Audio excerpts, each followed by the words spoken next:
Olá, bom dia. Já são 9 horas, então vamos começar pontualmente aqui. E primeiro eu queria agradecer a todo mundo por ter acordado cedo e ter chegado na palestra aqui às 9. Vocês com certeza são um pessoal muito legal, os participantes mais legais e mais inteligentes do Philips por terem chegado esse horário e ter escolhido estar aqui, né? Meu tema, eu vou falar sobre DevOps, é um tema que a gente tem trabalhado lá no Terra há algum tempo.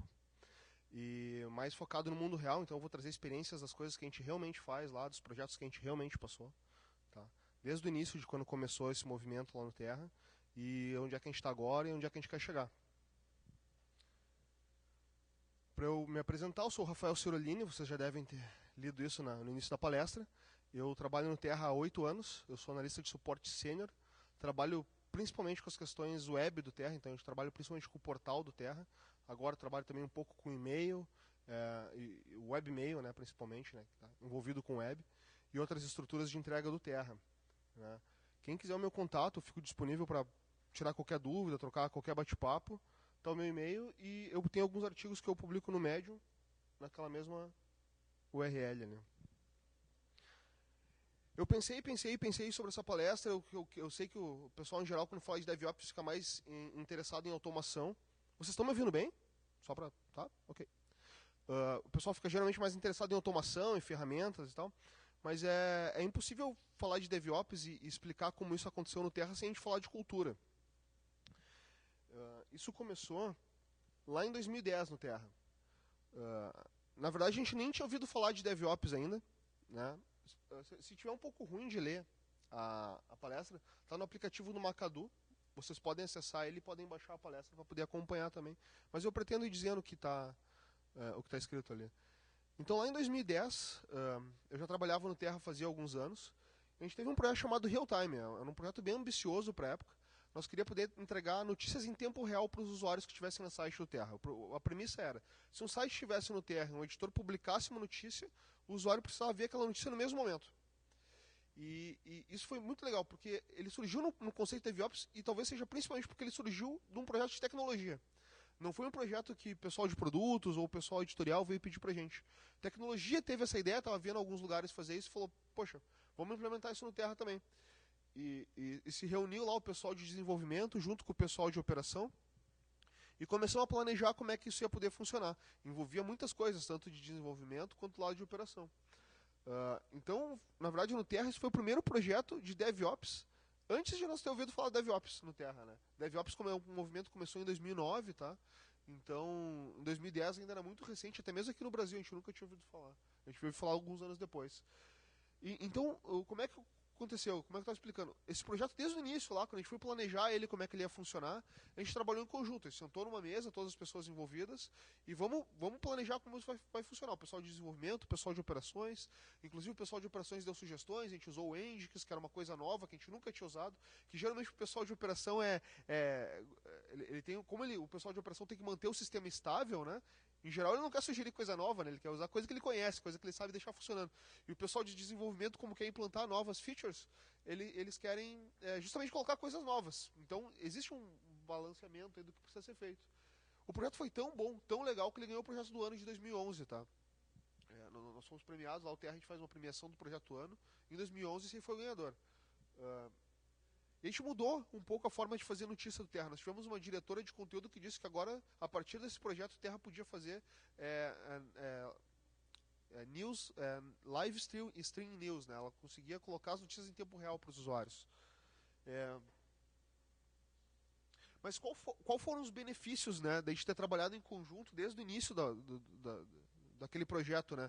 Porque, em geral, os projetos normais aconteciam que o pessoal de produtos tinha uma concepção do projeto, que passava para o pessoal de desenvolvimento, que desenvolvia, seja lá o que fosse aquilo, que num determinado dia chegava para o pessoal do suporte, ou para o pessoal de, a gente chama de suporte lá na Terra, ou para o pessoal de operações, e falou aqui, ó, eu tenho um pacote RPM aqui, eu preciso que tu instale e ele precisa ficar disponível para os usuários, porque é um novo projeto que o Terra está entregando. E a gente fala, tá, mas eu nem sei o que é isso, como é que a gente vai fazer isso funcionar, em que máquina que eu vou colocar isso? E como a gente se reuniu desde o início, nós tínhamos uma sensação assim de confiança, mas era aquela sensação assim, que todo mundo era pai do projeto, assim, todo mundo tinha um pouquinho de si, né? Todo mundo pôde colaborar com o projeto, né? E a plataforma ficou muito robusta. tanto do lado de código quanto do lado de estrutura. Melhor exemplo que eu posso dizer para isso para vocês, a plataforma foi terminada em 2011. Em 2011 foi, do lado de plataforma real-time, foi nosso último commit de código. Então, assim, de 2011 até hoje ela funciona lá no Terra. Ela é o que serve para, por exemplo, narrar um evento ao vivo, ou colocar um aviso de últimas notícias na capa, ou quando a gente quer mandar uma mensagem para todos os usuários ao mesmo tempo que estão acessando o site. É a mesma plataforma desde 2011 até hoje. A gente já poderia ter trabalhado com tecnologias mais novas, mas como ela está atendendo tão bem e atendeu um número de usuários muito grandes, com uma plataforma bem reduzida, ela está assim até hoje. Outro benefício foi que o conhecimento foi disseminado entre as equipes, né? Não simplesmente chegou um pacote para mim instalar uma plataforma nova que eu nem sabia do que se tratava. Eu participei da concepção do projeto, então eu sabia que nós tínhamos escolhido o Nginx, eu sabia como restartar o Nginx, eu sabia como ver os logs da aplicação, eu sabia tudo como ela funcionava. A gente pôde passar isso para o pessoal de operações também de uma maneira muito tranquila, porque a gente participou de todo o planejamento da plataforma, né? As implantações eram mais ágeis, né? Principalmente porque a gente tinha muita confiança um no outro. Quando o cara me largava um pacote, não era aquela coisa assim, meu Deus, um pacote agora, de noite, como é que eu vou colocar isso aqui em produção? Não tem problema. Eu sabia que aquele pacote estava resolvendo algum bug ou estava incluindo alguma feature que era realmente necessária. A gente estava envolvido no projeto. E por ter esse conhecimento e toda essa integração, a gente tinha um risco de bug reduzido, né? Mas nem tudo são flores, né? O projeto não... Agora vamos dizer que vamos usar DevOps e todos os nossos problemas estão automaticamente resolvidos e nós não vamos ter nenhum problema. Não, isso é uma mentira. A gente teve bugs ridículos, né? Nossa primeira narração, a gente não suportou um determinado caractere lá, HTML, nós quebramos o real-time e nós paramos de entregar. Foi a primeira narração. Era um caso bem isolado, nós usamos um jogo específico lá para fazer a narração, mas nós quebramos, né? A gente teve bugs complexos também. A gente trabalhou um pouco mais de meses aí num bug de memory leak. Foi a nossa primeira vez utilizando o Nginx, com um plugin desenvolvido pela gente. Então nós suamos um pouco a camisa ali para resolver esse problema de memory leak. E nós tivemos bugs extremamente complexos. Por exemplo, teve um momento que a gente estava migrando algumas coisas para IPv6 e IPv6 era umas 50 vezes mais lento que IPv4. Só assim. E nós demoramos um bom tempo para descobrir por quê. Né? Uma investigação bem complexa. Então, assim, o DevOps ele trouxe benefícios, nós continuamos tendo alguns problemas, mas o principal, assim, que eu vi nesse projeto é que a gente tinha capacidade de resolver em conjunto, assim. Não teve em nenhum momento uma bola de empurra, assim. Ninguém falou assim, não, isso é problema do DevOps, ou então o DevOps falou, isso é problema do cara de produtos, que ele me deu um prazo muito curto, né? Ou isso é o problema do cara do Ops, eu não tenho nada a ver com isso, coloca mais memória aí. Então, nada a ver, nós trabalhamos como um time, né? Totalmente integrados. A gente teve alguns outros projetos de DevOps que eu gostaria de citar, porque eles trouxeram benefícios e trouxeram informações importantes, tá? Nós tivemos um projeto de eleição em 2012, né? O projeto de eleições no Terra é uma coisa bem interessante, assim, porque tu tem eleições, como todo mundo sabe, ocorrem num dia, num período específico, numa data específica, e naquele momento a gente teve em torno de 6 milhões de page views em algumas horas ali, só no especial de eleições. E se não desse certo o projeto, ou se desse alguma coisa errada, todos os meses de planejamento são jogados fora, porque tu não tem muito tempo para correr em 2 horas. Né? Se alguma coisa deu errado no teu projeto, deu errado. Então, é um projeto bem sensível. Então, novamente, se reuniu desde o início da concepção do projeto, avaliou as possibilidades, vimos tudo que a gente podia fazer, trabalhamos bastante nisso. Foi um projeto que nós começamos a trabalhar uns 6 meses antes, então eleição em outubro, lá em março a gente começou a planejar, abril a gente começou a fazer as coisas, e para em outubro estar com tudo pronto e funcionando. Chegou no dia da eleição, nós começamos a entregar o conteúdo de eleição, nós estávamos usando real time, todo mundo contente, assim, tivemos um problema. Né?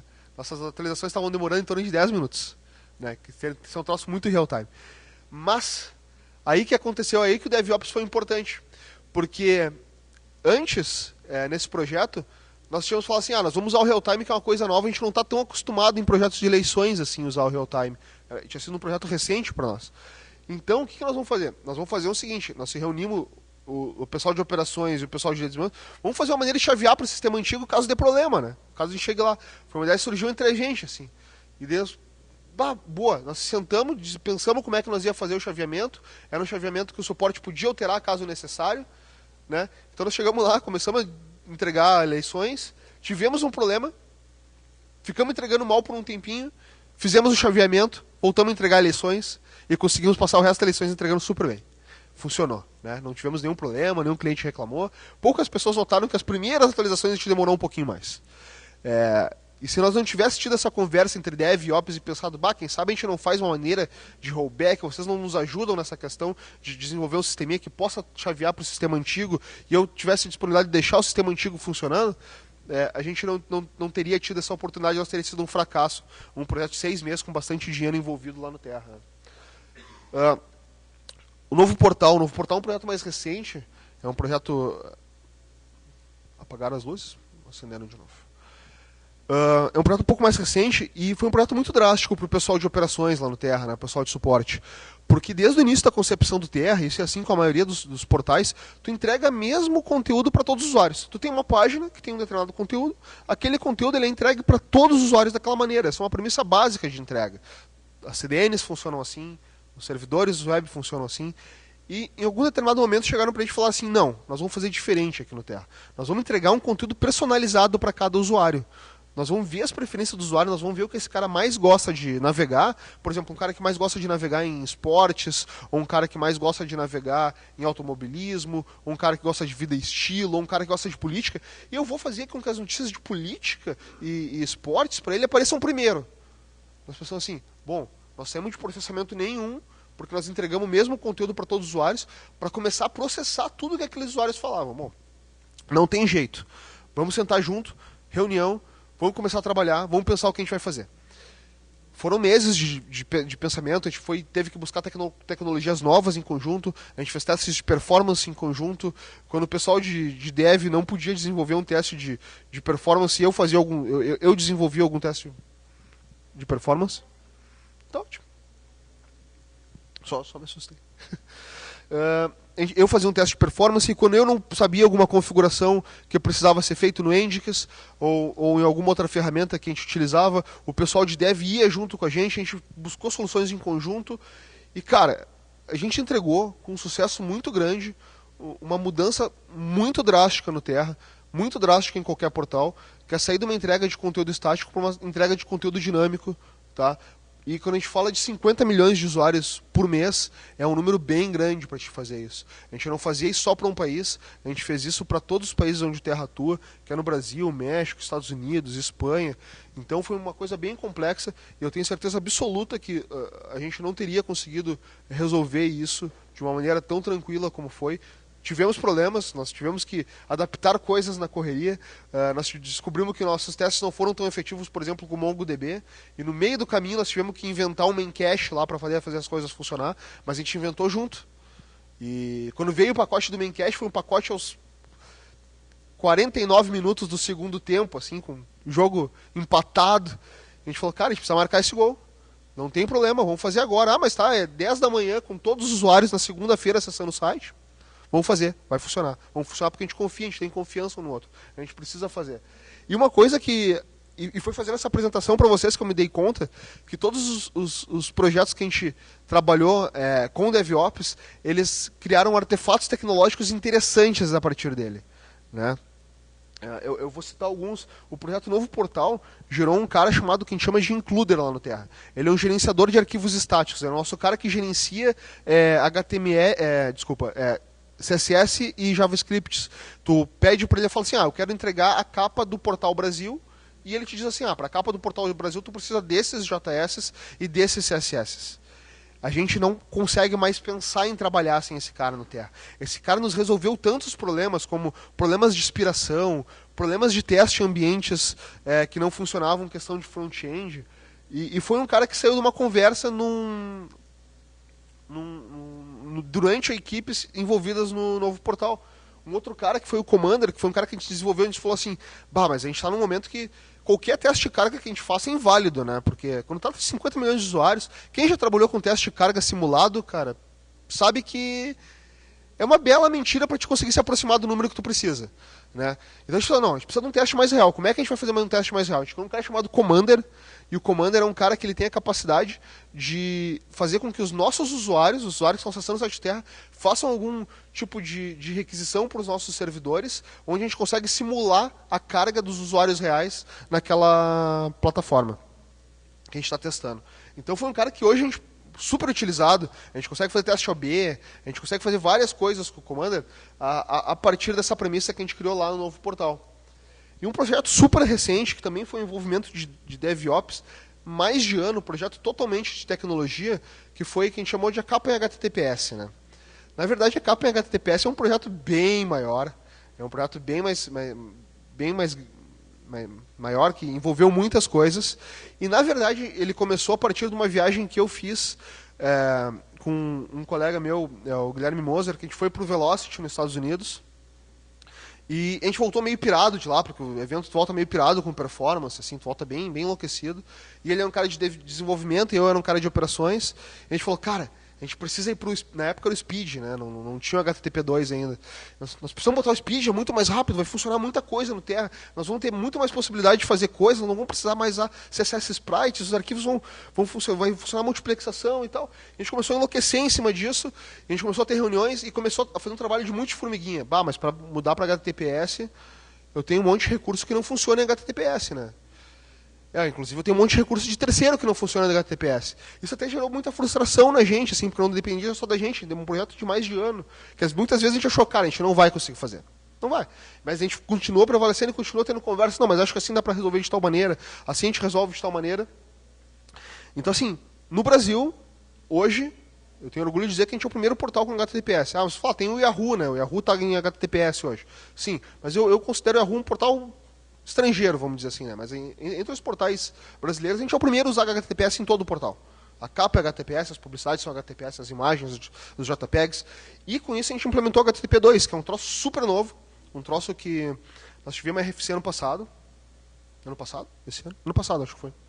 E nós conseguimos implementar no Terra já, que dá super vantagens de performance, que a gente poderia fazer muitas palestras só desse assunto, mas a gente conseguiu integrar e surgiu dessa convivência de dev mais ops, assim, né? Eu não teria condições de implantar sozinho, o pessoal de dev não teria condições de implantar sozinho, e quando a gente tem essa integração e principalmente essa confiança um no outro, a gente sabe que a gente pode contar, o cara vai chegar com uma ideia e o cara vai falar, meu, eu estou sobrecarregado, não vou nem te ouvir. Então a gente sabe que quando a gente tem essa confiança de DevOps, isso é puramente cultural, isso não é algo que se ganha em um mês, isso não é algo que, inclusive no Terra, a gente vai falar mais pra frente, a gente ainda não tem em todos os setores, a gente está tentando, esse ano é um ano que a gente está focando muito em DevOps no Terra, então a gente está tentando levantar isso para todos os setores. Então é algo complexo, mas que é algo que quando acontece, quando tem essa sinergia, a gente realmente vê resultados muito nítidos, assim. E até agora, vocês podem ver que eu não falei com vocês absolutamente nada de automação, né? A gente só falou de cultura. E por isso que é importante a gente começar falando uma palestra sobre DevOps falando de cultura, né? Porque a gente tem exemplos do que acontece quando não se usa DevOps, né?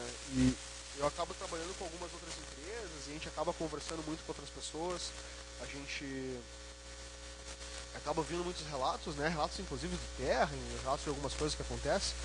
Então, o que acontece quando a gente não usa DevOps, né? Eu tive um exemplo, felizmente isso não é do Terra, é de outra empresa, eu não posso dizer. Que a equipe de operações ou a equipe de suporte ela não sabia para que serviam os cheques das monitorações. A gente foi conversar com os caras, tá, mas isso aqui tá esse cheque aqui é o cheque que mais alarma, mais incomoda o pessoal do core lá, que mais dá problema para os caras. A gente queria entender o que ele faz. E os caras, a gente não sabe o que ele faz. A gente não sabe nem por que a gente usa ele. Bom, então acho que a gente tem que rever algumas coisas, né? A gente precisa entender por que as coisas precisam funcionar e se elas realmente precisam estar ali, né? Como é que a gente vai dar suporte para uma ferramenta que a gente não conhece ela, né?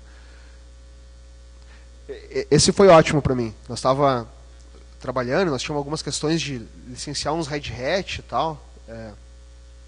E investigando um pouco mais, nós ficamos descobrindo que numa dessas migrações de plataforma que a gente teve para dentro do Terra, que o pessoal de desenvolvimento usava um outro sistema operacional.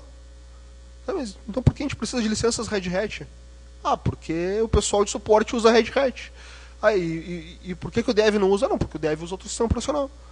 Pô, sei lá, vocês não têm compatibilidade de ambiente quando vocês vão colocar alguma coisa em produção? E os caras têm que fazer umas baita volta, e realmente é umas baita volta para poder contornar problema de ambiente. Os caras chegam a colocar lib dentro de pacote RPM para as coisas poderem funcionar, que é terrível. Né? Uma conversa entre duas pessoas ali podiam resolver isso muito mais fácil. Essa aqui foi ótima, essa aqui eu estava presente, não foi comigo, mas eu estava presente. Nós tivemos uma equipe lá que desenvolveu todo um sistema que atendeu os usuários para funcionar em um único nodo. Né? Um único servidor atender a aplicação. Porque, na verdade, foi descobrir isso... olha como a falta de comunicação é interessante. Nós fomos descobrir isso depois de bastante tempo com problema na aplicação. Nós, com problema na aplicação, problema na aplicação, problema na aplicação. E nós pensamos assim, cara, não sei, o que nós vamos fazer? E nós chegamos assim, e tivemos a brilhante ideia. Cara, traz o cara que desenvolveu isso, coloca do nosso lado aqui. Brilhante ideia, fantástica, ainda super inovadora. E o cara chegou e quando nós começamos, cara, olha aqui, não está funcionando e tal. E nós mostramos que estava em vários nodos a aplicação dele e falou, cara, não pode estar em vários nodos isso, tem que funcionar só num. Mas, cara, como é que nós vamos atender a carga de usuários que a gente tem com só um nodo? Nós vamos ter que botar uma super máquina aqui. Voltamos para a prancha. E deu o caso mais triste, né? É ter que voltar para a prancha de planejamento. Porque o trabalho de qualquer empresa, o trabalho de qualquer projeto é gerar valor para algum tipo de usuário. Não tem nada a ver com dev, nem nada a ver com ops. Assim, no termo de gerar o valor, né? Então, a gente tem que fazer alguma coisa funcionar para algum determinado tipo de usuário. E nesse caso aqui não funcionava. Simplesmente porque a gente não conversou. A gente não teve uma conversa de como o projeto ia funcionar. E o último exemplo que eu vou citar para vocês aqui, a gente poderia ficar citando exemplos ruins um dia inteiro aí, né? Eu acredito que se eu perguntar para cada um se tem algum exemplo ruim disso, vai dizer, né? Mas também foi bem legal, né? Que o exemplo o pessoal de devs, ele é bem mais empolgado com ferramentas novas, isso é super normal, né? Por questão de cultural mesmo dentro da empresa. Ele estava totalmente com sistemas de automação, usando o Ansible, usando Jenkins e todo aquele negócio legal, assim, ó, o Docker, colocando nas máquinas e tal. Mas, que sensacional, né, cara? Os caras têm um sistema de automação super legal. E como é que funciona em produção? Não, produção a gente não tem nada de automação. Tá, nada, mas os caras têm todo um negócio bem legal ali, cara. É legal mesmo, eu gosto de colocar. Não, produção a gente pega o RPM, que é gerado a partir da aplicação, coloca no nosso repositório, entra em máquina por máquina, dá um update. Pô, super legal, né, cara? Vocês estão gerando trabalho profissional para vocês que talvez vocês não precisassem, né? Talvez o pessoal de dev lá já fez todo um trabalho que funciona em todas as máquinas de DSV, preview, homologação deles, está funcionando bem. Então, só para finalizar esse slide aqui, o que a gente ganha na questão da cultura, né? As equipes elas vão ganhar confiança, mano. Eu sei, já falei confiança um monte de vezes, mas confiança é tão importante quando está colocando um projeto no ar. E tu trabalha com duas pessoas que têm perspectivas diferentes. Porque o dev vai ter a perspectiva de colocar aquela nova feature no ar, colocar aquela nova funcionalidade. E o Ops, ele vai ter a expectativa que aquela plataforma continue funcionando bem, entregando rápido, sem cair. E colocar uma nova funcionalidade significa que a chance de estabilidade para isso aumenta muito. Não colocar nova funcionalidade significa que o dev não tem trabalho para fazer. Então, dois contrastes que a gente ganha, mas que a gente resolve esse tipo de problema. E eu já vi gerentes brigando, não, o problema é teu. Empurrando de dev para ops, de ops para dev. Mas quando a gente tem confiança, eu não estou falando confiança a nível de gerente, tá? A nível de diretoria. Isso aí não é envolvido nessa questão aqui. É confiança a respeito do cara que está te passando o sistema para fazer, ou o cara que vai instalar o teu pacote. Entendeu? Essa é a confiança. Porque daí tu vai instalar aquele pacote muito mais tranquilo. Tu vai botar aquela ferramenta no ar muito mais consciente das coisas que vão acontecer. Tá? Mas não é só de... eu citei vários exemplos aqui, mas não é só de cultura que vive o DevOps hoje, né? A gente fala bastante de ferramentas de automação, né? E é isso que a gente vai falar um pouco agora. Deixa eu ver meu tempo. Estamos dentro do tempo. Então, automação. Eu costumo começar falando de cultura, citando alguns exemplos para vocês das coisas que realmente aconteceram no Terra. E automação eu vou usar a mesma coisa. Eu vou falar as coisas que a gente usa lá no Terra hoje para fazer automação de sistemas. E como é que funciona. Mas, quando a gente vai falar de automação, né, a gente, de Ops, eu sou um cara de Ops, tá, eu sou um cara de suporte. A gente fala assim, cara, mas eu tenho uma estrutura gigante. Essa estrutura que eu estou mostrando para vocês aqui é só a parte de web. Eu não estou falando de e-mail, eu não estou falando de storage, eu não estou falando dos outros sistemas que a gente tem. Só entrega de web. Eu falo, meu Deus, como é que eu vou automatizar tudo isso? Não tem como, é impossível. Essa plataforma precisa ser estável, não sei o quê. Mas a gente tem que parar e pensar assim, cara, na verdade eu vou trabalhar um pouco agora para mitigar riscos e me tirar um pouco do trabalho que às vezes a gente não agrega nada, né? E eu sou bem fiel da ideologia que instalar um pacote não agrega nada. Desculpa se eu ofendo pessoas. Mas instalar um pacote não agrega nada no processo de instalação. Porque se tu não sabe o que tu está instalando, tu não consegue nem testar uma ferramenta, que é o caso que eu já vi muitas vezes acontecer, tu não agrega nada, né? Meu Deus do céu, podia botar qualquer criatura do mundo, eu falar, ó, segue essas dúzias de comandos aqui e instala. Tu não é um analista se tu faz isso, tu não é um cara, um administrador, né? Então a gente precisou começar a pensar melhor como é que a gente vai fazer as coisas. Então a gente, como é que funciona? Essa aqui é uma imagem que eu copiei de uma aula do Udacity, tá? Recomendo, é um curso de introdução a DevOps, tá? Para o pessoal fazer. É de graça, então vale a pena. Mas como é que funciona qualquer projeto de desenvolvimento, né? Ele tem a questão de planejamento, alguém planeja algum projeto, o pessoal vai lá e codifica, o pessoal de codifica testa, ou deveria testar, isso, se dá tudo ok, gera uma release, que vai para o cara de deploy, e que em algum momento tem que ser operacionalizado, né? Vamos monitorar esse cara, se der algum problema, o que a gente faz? O problema é que até bastante tempo atrás o pessoal está falando bastante de métodos ágeis, né? E eu não acho que métodos ágeis seja um problema, eu só acho que ele resolve parte da equação. Métodos ágeis, ele vai lá, né? Vamos fazer um sprint de 2 semanas, 1 semana, e nós vamos trabalhar em planejamento, codificação e teste. Planejamento, codificação e teste. E daí o que acontece? O pessoal de deploy e operations fica lá num canto isolado, assim, né? E eu já vi reuniões que os caras falavam assim, beleza, desenvolver essa feature aqui é dificuldade nível 10. Dificuldade nível 10. Né? E implantar esse pacote de produção. Isso é dificuldade 0, porque você só abre um ticket com o pessoal do suporte. Cara, e na verdade não. Na verdade é uma aplicação que a gente, para cada manutenção que a gente fazia, a gente tinha que gerar indisponibilidade para os usuários, a gente tinha que restartar nodo a nodo, a gente tinha risco de rollback, a gente tinha que trabalhar com o banco, a gente tinha que fazer diversas coisas. Então não era dificuldade 0. É uma dificuldade bem grande também. E a gente, muitas vezes a gente não era nem convidado nas reuniões, a gente começou a ir para as reuniões e falar, cara, a gente precisa melhorar isso aí. E o que acontece quando a gente começa a trabalhar integrado? Então a gente tem um planejamento que o pessoal de DevOps, o pessoal de produto, e o pessoal de segurança, e o pessoal de rede, e o pessoal de infraestrutura vão estar lá todos juntos no início do projeto, conversando como é que aquele projeto vai funcionar. Porque senão não vai dar certo. Incluindo, tipo, pessoas às vezes que a gente não... o pessoal não é tão ops, porque ele não é tão suporte à aplicação, ele é o cara de redes. O cara de rede, sim, senhor, tem que saber o que está acontecendo. Talvez ele não tenha mais IP livre, talvez ele não tenha mais VLAN, ele tem que saber, mas eu vou precisar de 30 servidores, como já foi o caso. A gente não tem mais IP, o que a gente vai fazer? Vamos ter que fazer isso funcionar como? Então todo mundo está lá junto. O pessoal vai codificar e isso aí vai para testes.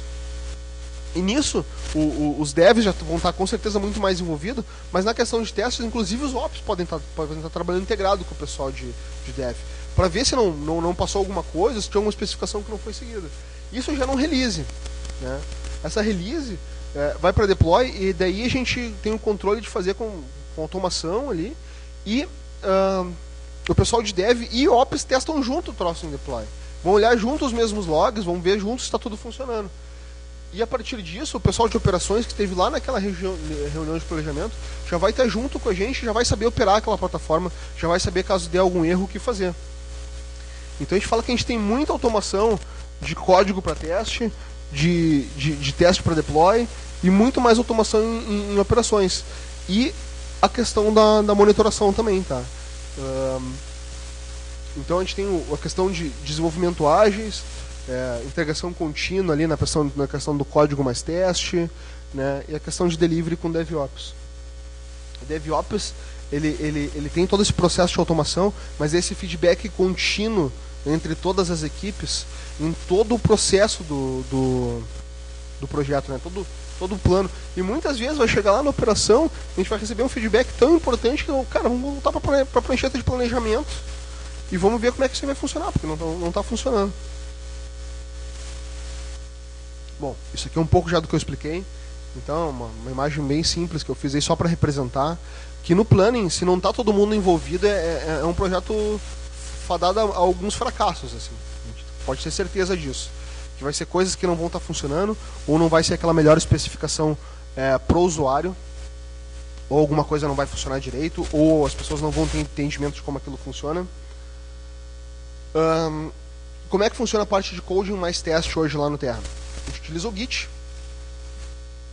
Então, isso foi uma baita evolução pra gente, né? A gente saiu de um SVN, né? Todo mundo usava SVN, era super comum pro Git, né?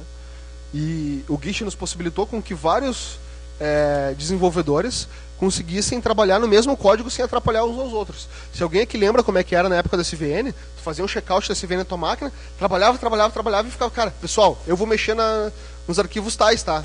Ninguém mexe, pelo amor de Deus, senão vocês vão apagar minhas alterações. E o Git a gente conseguiu com as questões de merge, branch, fork, um monte de coisa, trabalhar com isso. A gente implantou também o Jenkins, que é o cara que vai no Git e valida todas essas coisas. E a gente tem 2 processos de validações separados, tá? A gente trabalha com front-end e back-end separado no Terra, inclusive em equipes, tudo. Então, para back-end, né, as aplicações que vão gerar um RPM ou vão gerar um Python, em geral, o Jenkins ele vai rodar ferramentas que no caso o Fabric, que vai pegar aquele código do Git, vai compilar, vai instalar em alguma máquina de homologação, vai fazer os testes, vai subir ou vai restartar a aplicação, vai subir ela, vai ver se ela funciona, né, a partir daí gerar um release. E nas questões de JS, a mesma coisa, o cara vai subir o código dele para o Jenkins vai usar lá o KUnit com o Phantom, tá, e com mais ferramentas que a gente utiliza lá, que foi só um exemplo, para ver se aquele código JavaScript do cara realmente funcionou, realmente não quebrou nada, não deu nenhum erro, e gerar uma URL de homologação para essas pessoas, tá? Muitas vezes o Jenkins quebra, como é o caso daquela flechinha voltando para devs ali, para dev. O cara fez alguma alteração que quebrou o código, então, cara, vamos rever o que foi feito, vamos atualizar de novo. Tá, mas na verdade como é que funciona o deploy lá no Terra, né? A gente tem 2 tipos de deploy para back-end e deploy para front-end. Deploy para back-end, então a gente tem o mesmo carinha Jenkins lá. O Jenkins ele vai pegar aquela release que foi gerada com sucesso e vai colocar num dos nossos repositórios, tá? A gente utiliza o PyPy para coisas Python, a gente tem muito sistema em Python, a gente utiliza RPM, Debian. E a partir daí, esse ano a gente começou a trabalhar com o carinha chamado Fabric para colocar as coisas em produção em preview. Como é que funciona? Hoje ainda a gente tem um operador, um carinha lá que vai manualmente roda o Fabric, que fala assim, instala o pacote tal nas máquinas XYZ. E esse operador vai lá, esse Fabric vai lá automaticamente, conecta nas máquinas assim, e instala aquele pacote, restarta a aplicação e testa a aplicação, tira e coloca a máquina do balanceamento. Uma das outras questões muito grandes que a gente tem lá no Terra é como é que a gente vai trabalhar com a questão de balanceamento, né? Porque lá no Terra a gente tem um balanceador de carga e todas as nossas aplicações são balanceadas. Tem 2, 3 servidores atendendo cada aplicação. Aplicações com 10, 15, 20 servidores, tá? Então era muito complicado. Como é que a gente já faz manualmente, né? A gente vai lá no balanceador, tira uma máquina do balanceador, atualiza o pacote nela, testa, volta e volta a máquina para o balanceamento. O Fabric faz isso automático. A partir de um comando na tua máquina, ele vai no balanceador, tira a máquina do balanceador, ele vai na máquina, faz o que precisa fazer, reiniciar um serviço, apagar uma pasta, limpar uns diretórios de cache, faz o que precisa fazer, instala aquele pacote novo que está lá no repositório nosso, restarta o serviço, não restarta, faz o que precisa fazer, conecta em alguma outra máquina, e instala aquela aplicação, volta, se deu tudo com sucesso, volta a máquina automaticamente para o balanceamento. A gente também utiliza o Puppet. O Puppet também veio de uma Idle Velocity de um outro pessoal. E o Puppet, para quem não conhece, espero que todos conheçam, ele é muito um gerenciador de configurações e de instalação de máquinas, né? É uma maneira de automatizar a replicação de configuração no teu servidor, para te não ter servidores com configurações diferentes, e uma maneira de automatizar a instalação das máquinas, a instalação de aplicação. E o Puppet é aquele... Uma vez um pessoal estava na reunião do próprio cara que desenvolveu o Puppet, e o cara que desenvolveu o Puppet falou... isso em idos, acho que de 2009, se eu não me engano. Eu não acredito que só eu tenha esses problemas, né? Eu não acredito que só eu tenha máquina com versão de software diferente, que só eu tenha máquina com configurações diferentes. A gente precisa de algo para automatizar essa questão. Então a gente usa o Puppet hoje lá no Terra, justamente para a gente não ter perigo de ter uma máquina assim, ter uma configuração diferente porque alguém esqueceu de atualizar alguma coisa nela. Às vezes a gente para o Puppet e sabota o próprio Puppet pra gente poder alterar alguma coisa numa máquina e deixar algum tempo, né? Mas faz parte do processo de testes, né? Como é que funciona para front-end? Front-end no Terra, a gente não teria uma equipe grande o suficiente para colocar coisas em produção de suporte, né? Porque entram, às vezes, 10, 15 alterações de front-end num dia, né? Imagina, ter um cara de suporte só para botar pacote até, né? Talvez a gente gerasse uma vaga nova lá no Terra. Mas a gente automatizou isso. Chegou um determinado momento, a gente falou, cara, não dá, é impossível, não tem como trabalhar assim. Não dá para gerar RPMs para coisas front-end. Não fazem sentido. Então hoje a gente trabalha com o Jenkins. Depois que o Jenkins gerou uma release confiável, esse processo roda 2 vezes por dia. E tem como ser forçado a rodar mais de uma vez. Mais de 2 vezes. O Jenkins vai lá no Git, pega a última release que ele tem certeza que está funcionando aquilo e automaticamente joga num equipamento de storage nosso, lá um NFS, todas as versões atualizadas dos pacotes de aplicação. Isso só foi possível por 2 motivos, né? Primeiro, porque se tornou totalmente inviável a gente instalar os pacotes de front-end de produção. Não tinha como. E segundo, porque a gente confiava na nossa equipe de front-end. Problemas acontecem? Muitos. Né? A gente precisa melhorar algumas coisas? Precisa. Mas esse já é um processo mais automatizado. A partir de que esse arquivo está lá no nosso NFS, o nosso back-end já está entregando para os nossos usuários na nossa CDN. Um processo totalmente automatizado. Confiança, né? Confiança nas equipes. Confiança que se der algum problema, a gente vai principalmente saber com quem contar, né? Vai saber com quem, cara, pelo amor de Deus, me ajuda aqui, algo não está funcionando.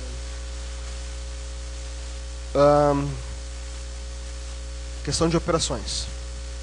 Hoje lá no Terra a gente utiliza o Nagios como sistema de alarmes.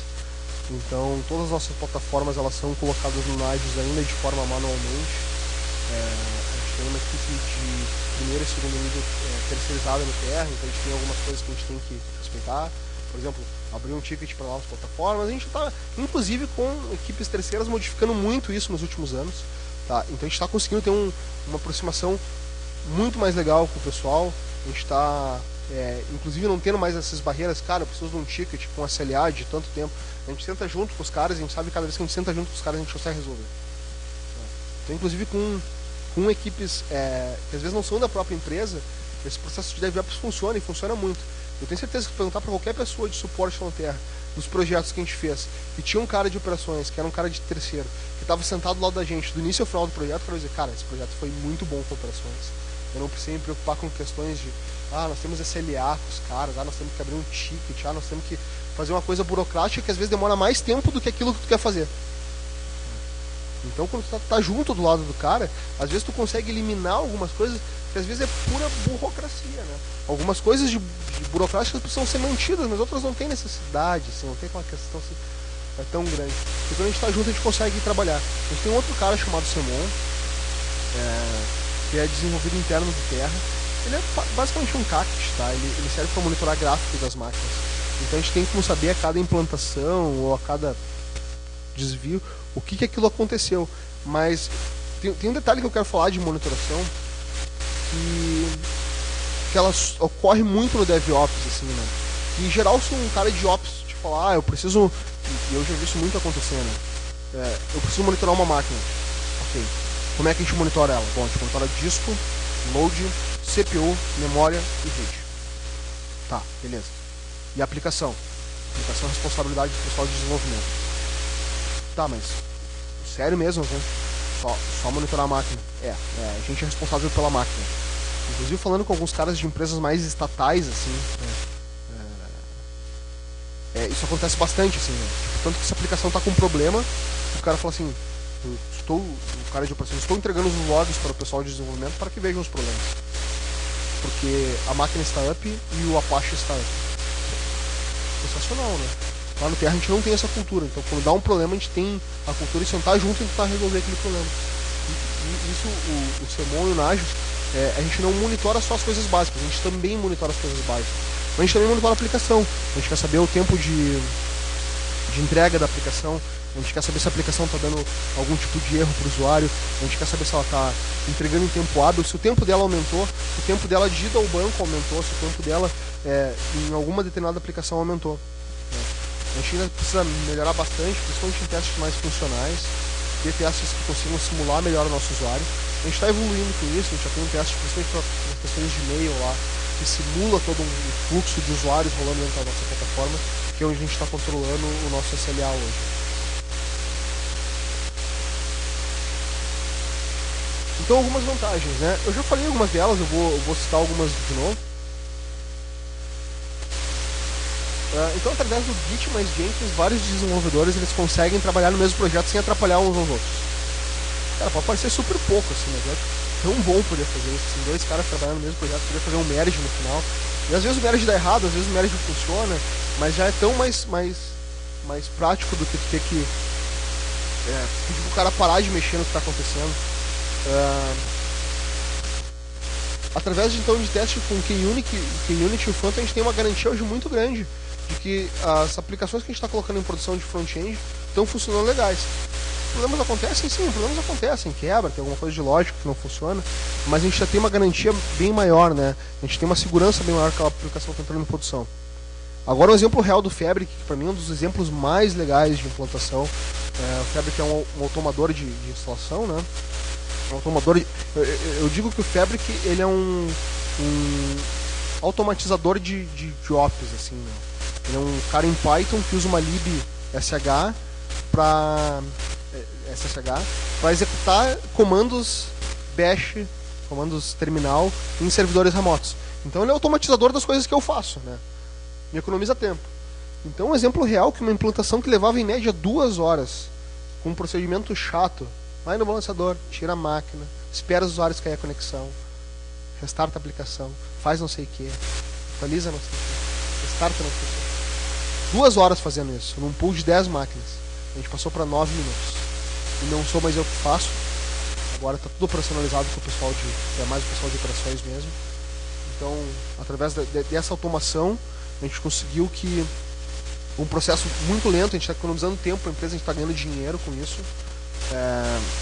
E conseguiu passar para um nível que podia fazer isso com uma tranquilidade e segurança que não vai cometer nenhum erro humano, né? É justamente o próximo item, né? Quando tu começa a automatizar as coisas, e a automação vem muito para esse sentido também, tu começa a diminuir riscos, né? Porque, cara, o Terra é uma empresa já que tem um longo período de tempo lá, e nós temos uma ferramenta lá que, sei lá, uns 15 anos ela corrompe o cache dela, né? A gente tem uma agenda de um cara lá que começa em 2003, cara. Em 2003 tu começa assim, corrompeu o cache. E nós temos isso até hoje, assim, né? Algumas questões de problemas de então, que é, né? E, cara, isso é totalmente automatizável.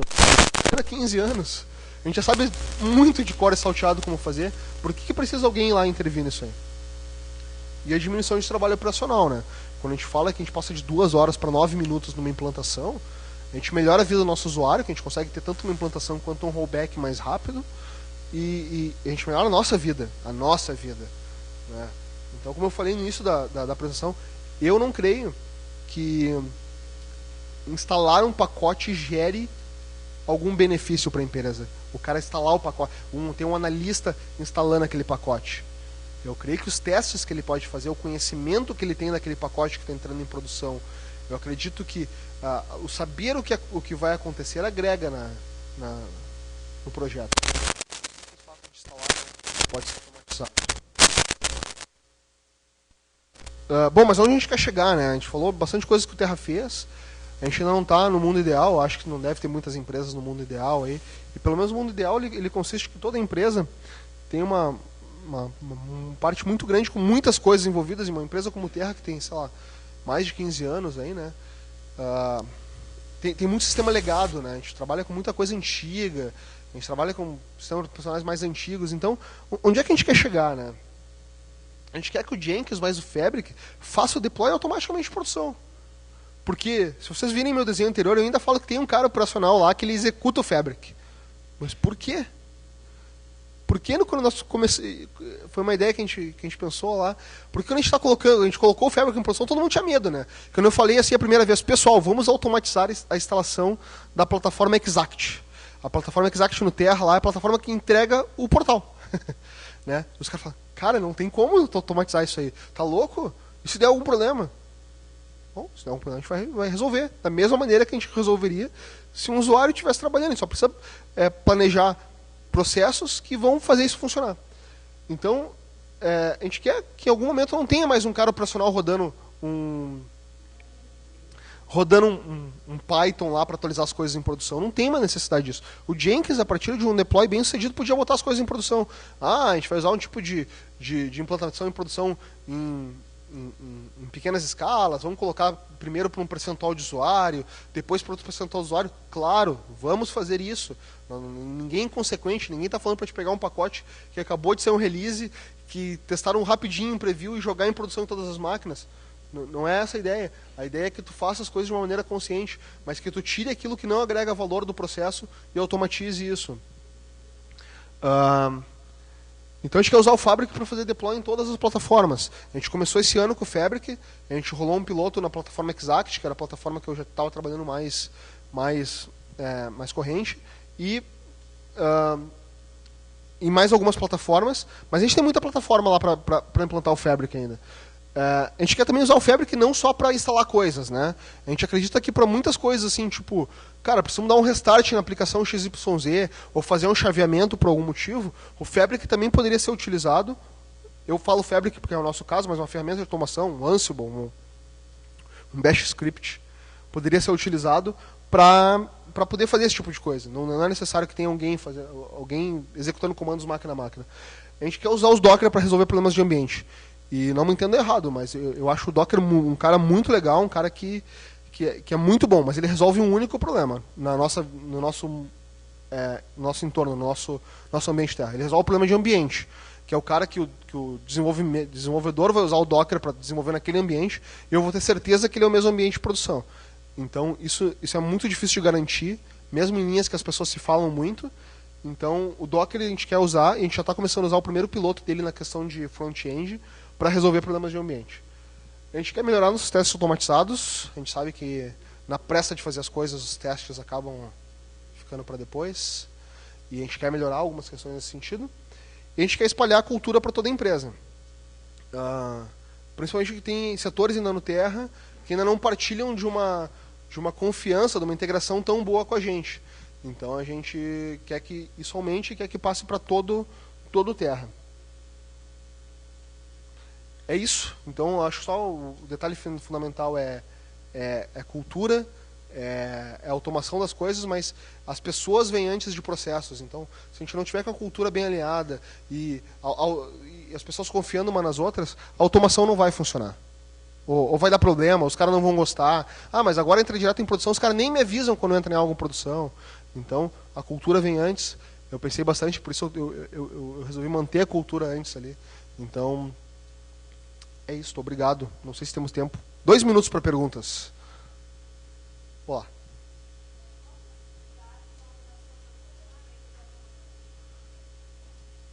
Excelente pergunta. Acho que é total, assim. Acho que a gente não tem restrições, assim. Sempre tem caras mais conservadores. E eu sou um cara bem conservador, tá? Então a primeira coisa que eu vou fazer quando alguém me fala assim, cara, nós encontramos o Docker. Olha que coisa maravilhosa, vai solucionar todos os nossos problemas. Eu vou falar, cara, eu trabalho com informática, não vou dizer quanto tempo, né? Entrega a idade. Mas há bastante tempo. Eu sei que nada funciona magicamente. Mas o cara chega assim, cara, encontramos o Docker, nós fizemos algum teste e ele funciona para resolver problemas de ambiente. Pô, sensacional. Vamos tentar implantar esse cara em algum projeto. Né? A gente já queria ter usado o Docker no início do ano. Eu estou bem confuso. No ano passado, a gente não conseguiu por falta de tempo. Né? Então, é só um exemplo de como a gente não tem inflexibilidade de colocar coisas novas. A gente só quer colocar as coisas novas para as coisas certas. Sim, tudo varia em torno do benefício, né? A gente vai ver se o benefício que aquela alteração vai trazer para a gente vale a pena também todo o empenho, né? Porque às vezes, sei lá, a gente já usa o Puppet lá no caso do Terra para uma série de coisas. Daí o cara volta de um evento e fala, cara, o chefe tem tudo que a gente precisa. A gente vai investigar, tá, mas o Puppet também tem, sei lá, só não atualizou a versão do Puppet, mas já tem tudo pronto pro Puppet. Por que a gente não continua no Puppet e tenta colocar isso que tem no chefe dentro do Puppet? Né? Não tem. Realmente o chefe agora lançou uma versão muito melhorada de tudo que existe E o Puppet está em desuso, como aconteceu em muitos casos. Por exemplo, o Varnish, por exemplo, foi um caso que a gente usou em larga escala no Terra para tudo.